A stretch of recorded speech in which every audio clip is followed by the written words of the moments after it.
making a substitution so that we just have a single equation, one type of unknown. And then down here, I mean, do I have to have the of x? No, I could just leave it as area and then, you know, find area.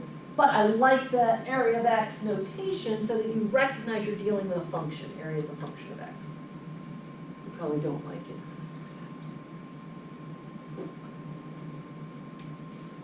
Better? Other questions? Not too shabby.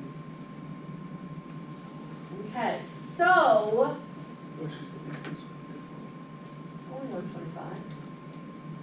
I'm good. one. Yeah, another 15 minutes to scare us.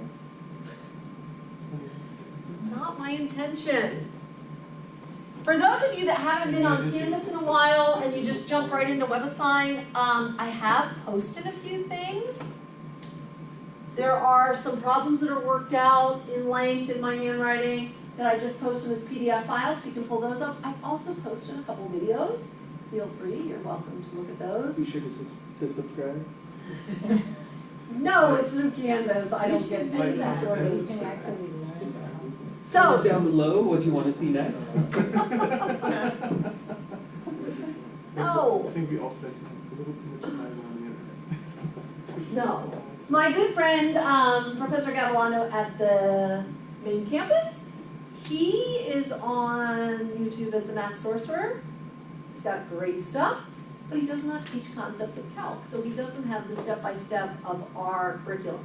If you look up just his Calc 1 stuff, he had some really nice things that you could adapt, but he also does a bunch with trig and all these things that you don't need. So if you get in there and you're like, oh, this doesn't look familiar, because it's not the same course. So it could be about sorcerers. Yeah, no.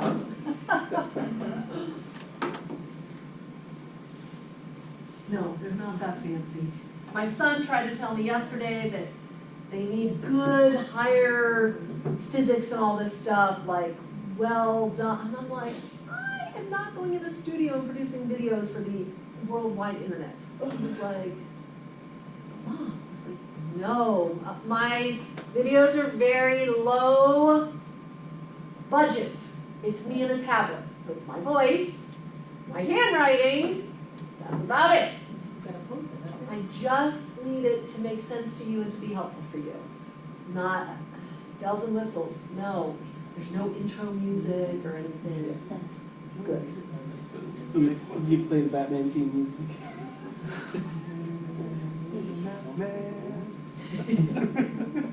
How? Well, I saw one like that, it looked. And boom, you look Because I just didn't know. Right, you just I need just key. keyed on my computer and she just said, oh, you did that, oh, great. That's all you Yes. do. Okay, section 3.4. So at this point, today is Wednesday, I will not see you for 5 days. We do have a test next week. Our test is on Wednesday. So we will come in on Monday. I passed out a worksheet. Some of you like to work quietly at home. But come in on Monday and we can work on that together. And any of the homework questions that you're still struggling with, and we'll finish section 3.4. But the majority of your homework should get done this weekend so that you are up to speed and you can talk about everything on Monday. Yes. Because of course there'll be a review online as well. Yes, sir? You give a worksheet. Oh, you were late. Yes. Anybody else? This is disappointing. Yeah. It's so disappointing. Well, So this says further applications of optimization. So we continue, we're going to have some more practice with optimization problems here. You'll see how to maximize a company's profit if we're not given the price function. Provided that we are given information describing how price changes will affect the sales. So this one is not as straightforward as maybe the last example that we looked at, but you'll see. We'll also see that sometimes X should be chosen as something other than the quantity itself. So in the first example, we used X to represent the quantity that we had, and they gave us the price function, we multiplied it by X. Price times X, what is that? Price times quantity is, Profit. not quite profit. Revenue? Price times quantity. Revenue. Revenue. Okay. So, here's an example. A store can sell 20 bicycles per week at a price of $400 each. The manager estimates that for each $10 price reduction, she can sell 2 more bicycles per week. Okay. The bicycles cost the store $200 each. If X stands for the number of $10, if X stands for the number of $10 price reductions, express the price and the quantity, price P and quantity Q as a function of X. Try it. See what you come up with. I'll erase the board. I'll give you a 30-second head start.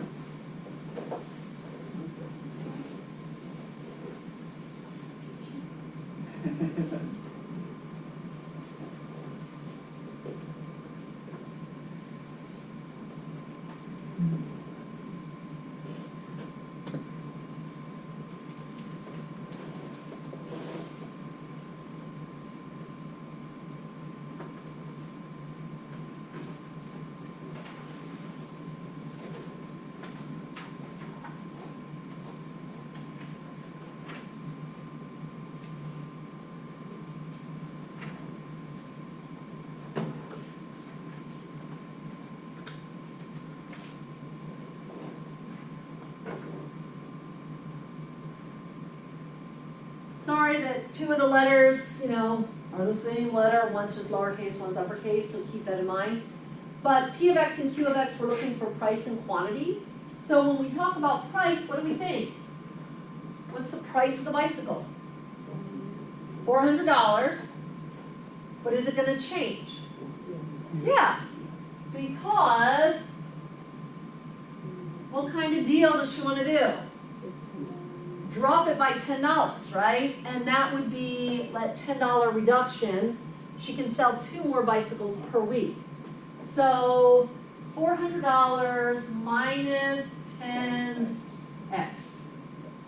right?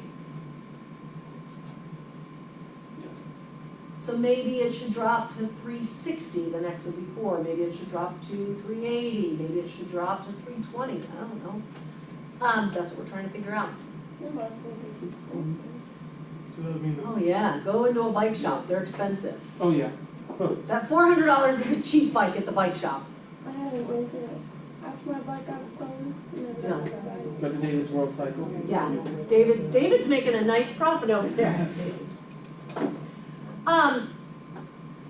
What else do we have? Oh, and she can sell 2 more bicycles per week Every $10 reduction. for every $10 reduction. Now, the bicycles cost the store $200 each. If X stands for the number of $10, price reductions express the price P and the quantity Q as functions of X. The price. What do we got? Yeah. You mean quantity? Yes. Quantity as 20 plus 2x?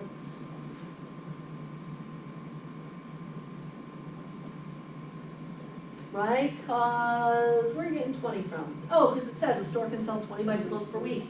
So if we reduce the price, she thinks she can increase the number of sales by 2 per week. Right? So that's interpreting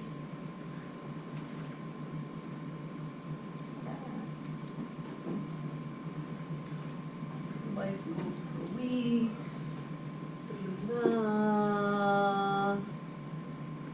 2 more bicycles per week.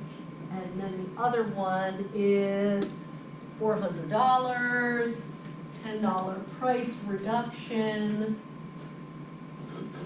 for each. So P comes from those words and Q comes from the other. So what can we find out when we have P and Q? Revenue. Because what's revenue? PQ. Revenue, the revenue function is equal to, not only is it equal to,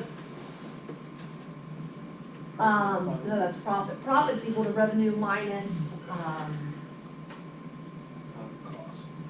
cost, thank you. But P times Q is the revenue, the price times the number of things that we sell. How much money are we bringing in? What's the cash flow? So we can do this. 400 minus 10x times 20 plus 2x. Let's really do it anyway. What do we get?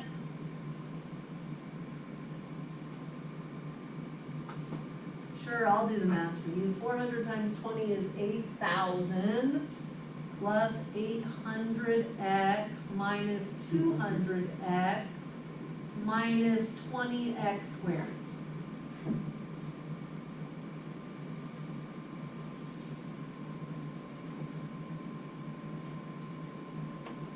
Yippee. Can we simplify it? Yes. Sure. 8,000 plus 600x minus 20x. What other information Squared. have we, Squared. yeah, Square. squared, thank you. What other information have we not, Bicycle costs 200 each. The cost, so the cost? So, there's also,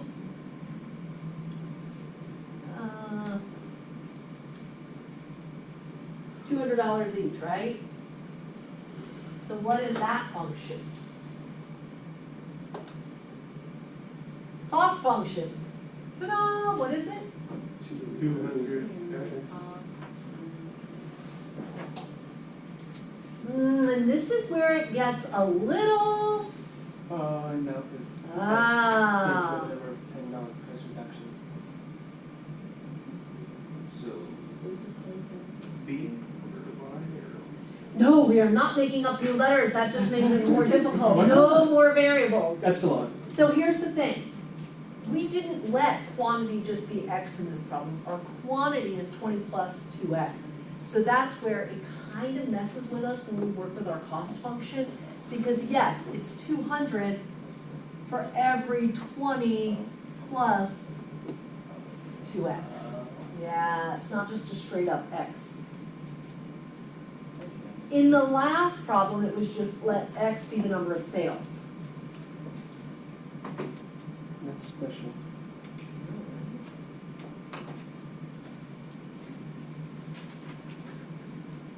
So we do R by C.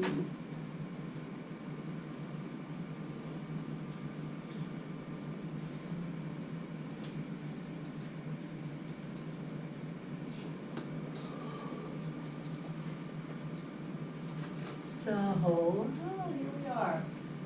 Got R, we've got C, and we say, what? We know that profit is equal to R minus C.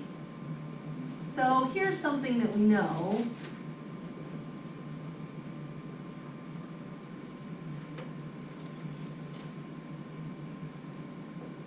But if we want to maximize the profits, are we going to go to the trouble of building this formula? Do we need to? I don't know about you, but I want to work smarter, not harder. So if this is our profit, this is what we know, but we also know that we can take the derivative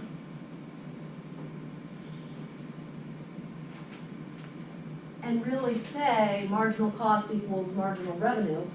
So just take the derivatives. Oh, and that one I didn't find out. So C of x equals 4,000 plus 400x. Yep. So if we take R prime of x equal to C prime of x, what's R prime? 600 minus 40x.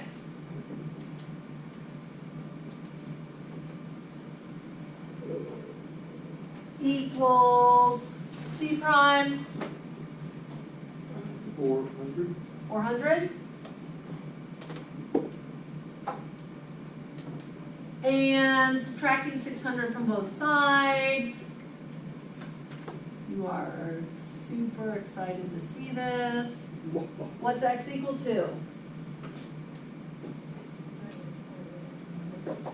5. Divide both sides by -40.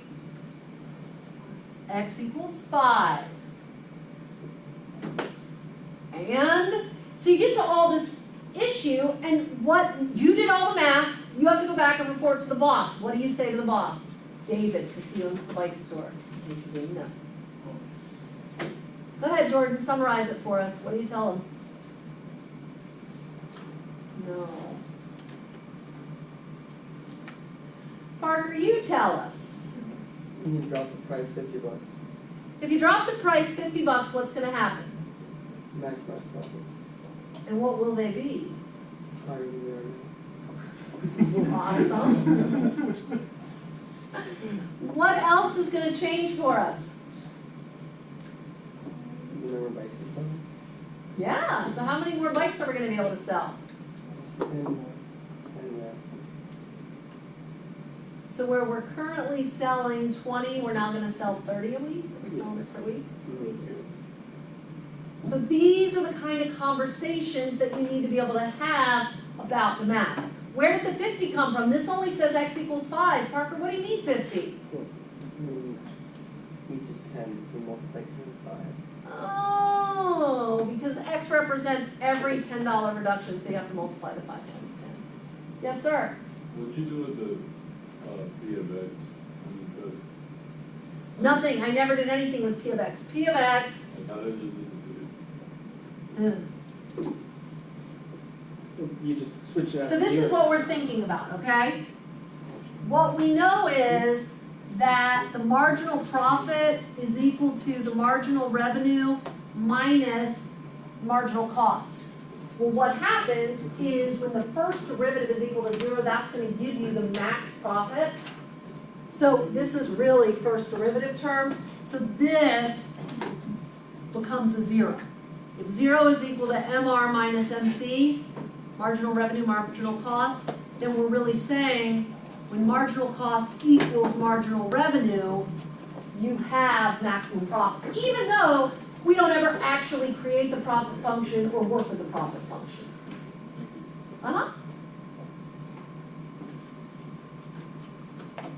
Yeah, you need to go home and try these.